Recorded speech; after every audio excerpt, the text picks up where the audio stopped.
মৰমৰ ছাত্ৰ-ছাত্ৰীসকল, আশা কৰোঁ তোমালোকে ঘৰতে কুশলে আছা। আজি মই তোমালোকলৈ লৈ আহিছোঁ অষ্টম শ্ৰেণীৰ সমাজ বিজ্ঞান বিষয়ৰ অৰ্থনীতি আৰু ৰাজনীতি বিজ্ঞান খণ্ডৰ পাঠ নম্বৰ 21 সংবিধান আৰু ইয়াৰ প্ৰয়োজনীয়তা। সংবিধানৰ বিষয়ে ক'বলৈ লওঁতে প্ৰথমে আমি জানিব লাগিব সংবিধান মানেনো কি। সংবিধান মানে কি জানিবৰ বাবে মই তোমালোকক এটা উদাহৰণ দাঙি ধৰোঁ। তোমালোকে বাৰু বিদ্যালয়লৈ যাওঁতে বিদ্যালয়ৰ চৌহদত প্ৰৱেশ কৰি কিছুমান নীতি নিয়মৰ দ্বাৰা পৰিচালিত হোৱা নহয় জানো? যেনে নিৰ্ধাৰিত সময়ত প্ৰাৰ্থনা সভাত অংশগ্ৰহণ কৰা, প্ৰতিটো শ্ৰেণীৰ ছাত্ৰ-ছাত্ৰী নিজ নিজ শ্ৰেণীকক্ষত পৰিপাটিকৈ বহি পাঠদান কাৰ্য সম্পাদন কৰা, প্ৰতিজন শিক্ষকে পাঠদানৰ বাবে নিৰ্ধাৰিত সময়মতে শ্ৰেণীত প্ৰৱেশ কৰা আৰু প্ৰতিটো শ্ৰেণীৰ অন্তত সংকেত ধ্বনি বজাই শ্ৰেণীটো অন্ত হোৱাৰ নিৰ্দেশ দিয়া ইত্যাদি। এই নিয়মসমূহ বিদ্যালয়খন নিয়াৰিকৈ পৰিচালনা হ'বলৈ পালন কৰা হয়। যদি এই নিয়মসমূহ নাথাকিলে হয় তেতিয়া বাৰু কি হ'ল হয়? তেতিয়া বিশৃংখলতাৰ সৃষ্টি হ'ল হয়, নহয় জানো? ঠিক সেইদৰে ৰাষ্ট্ৰ এখন সুকলমে পৰিচালনা হ'বলৈ আৰু ইয়াৰ নাগৰিকসকলক ৰক্ষণাবেক্ষণ দিবলৈ কিছুমান নীতি নিয়ম আৰু আইন কানুনৰ প্ৰয়োজন হয়। এই নীতি নিয়ম আৰু আইন কানুনৰ সমষ্টিয়ে হ'ল এখন সংবিধান। এতিয়া সংবিধান কাক বোলে আমি জানি লওঁ। সংবিধান হ'ল কিছুমান আইন কানুন আৰু নীতি নিয়মৰ সমষ্টি।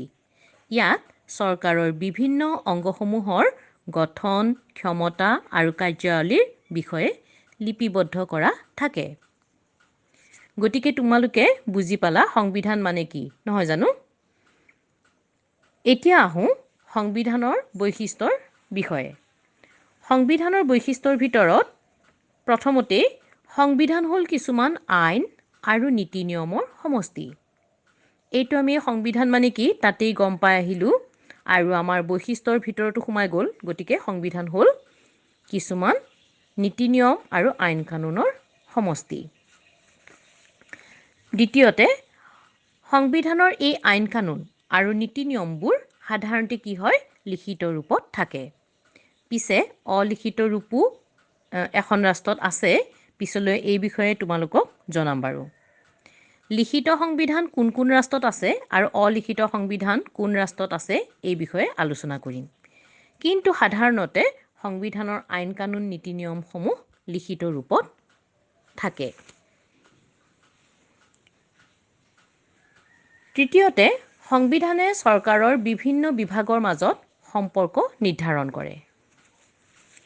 চতুৰ্থতে, সংবিধানে নাগৰিকৰ অধিকাৰ ৰক্ষণাবেক্ষণ দিয়ে আৰু কৰ্তব্যসমূহ প্ৰদান কৰে।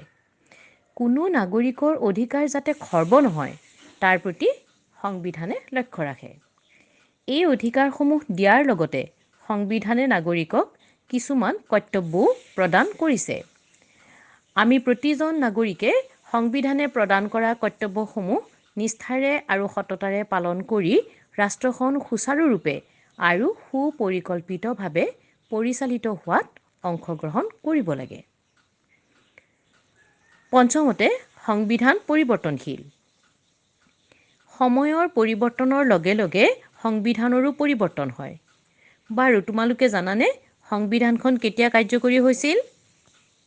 সংবিধানখন 1950 চনৰ 26 জানুৱাৰীত কাৰ্যকৰী হৈছিল।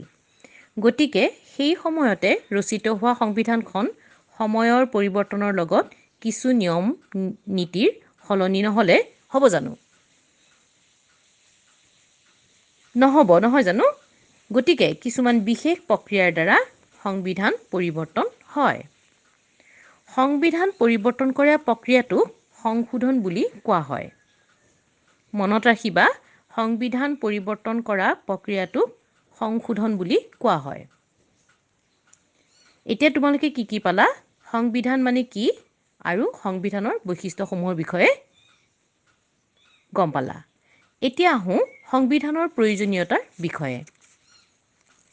আমি পাই আহিছোঁ যে গণতান্ত্ৰিক ৰাষ্ট্ৰ এখন সুকলমে পৰিচালিত কৰিবৰ বাবে আৰু তাৰ নাগৰিকসকলক ৰক্ষণাবেক্ষণ দিয়াৰ বাবে সংবিধানৰ প্ৰয়োজন। আমাৰ ভাৰতবৰ্ষখন এখন বিভিন্ন জাতি জনজাতি ভাষা সংস্কৃতিৰে সমৃদ্ধ এখন ৰাষ্ট্ৰ। সেয়েহে এই ভিন্নতাৰে পৰিপূৰ্ণ ৰাষ্ট্ৰখন সুকলমে পৰিচালিত কৰিবৰ বাবে সংবিধানৰ এক গুৰুত্বপূৰ্ণ ভূমিকা আছে। দেশৰ নাগৰিকৰ ব্যক্তিত্ব বিকাশৰ বাবে প্ৰয়োজন হোৱা কিছুমান অধিকাৰ সংবিধানে প্ৰদান কৰে। গণতান্ত্ৰিক দেশৰ শাসন ব্যৱস্থাত নাগৰিকে প্ৰত্যক্ষ বা পৰোক্ষভাৱে তেওঁৰ পচন্দৰ নেতাক নিৰ্বাচন কৰি চৰকাৰ পৰিচালনা কৰাৰ দায়িত্বও সংবিধানে প্ৰদান কৰে। ভাৰতবৰ্ষ এখন কি গণতান্ত্ৰিক দেশ। গতিকে আমি প্ৰত্যেক 5 বছৰৰ মূৰে মূৰে আমাৰ পচন্দৰ নেতাজনক ভোটদানৰ জৰিয়তে নিৰ্বাচন কৰোঁ। এইটো সম্ভৱ হৈছে কিহৰ কাৰণে? একমাত্ৰ সংবিধানে প্ৰদান কৰাৰ বাবে, নহয় জানো? ইয়াৰ উপৰিও সংবিধানে চৰকাৰৰ ক্ষমতা নিয়ন্ত্ৰণ কৰে। চৰকাৰৰ ক্ষমতা, কাৰ্যাৱলী আৰু নিয়ন্ত্ৰণ তথা পদ্ধতিসমূহ সংবিধানত লিপিবদ্ধ কৰা থাকে। গতিকে সংবিধানে ৰাষ্ট্ৰ এখনক কি কৰিছে? সুপৰিকল্পিতভাৱে পৰিচালনা কৰাত সহায় কৰে। গতিকে এই আলোচনাৰ পৰা তোমালোকে নিশ্চয় সংবিধানৰ প্ৰয়োজনীয়তাৰ বিষয়ে উপলব্ধি কৰিব আৰু বুজিব পাৰিছা। আজিলৈ ইমানতে এৰিছোঁ। মই তোমালোকক নেক্সট ভিডিঅ'টোত সংবিধানৰ প্ৰকাৰৰ বিষয়ে আলোচনা কৰিম। ধন্যবাদ।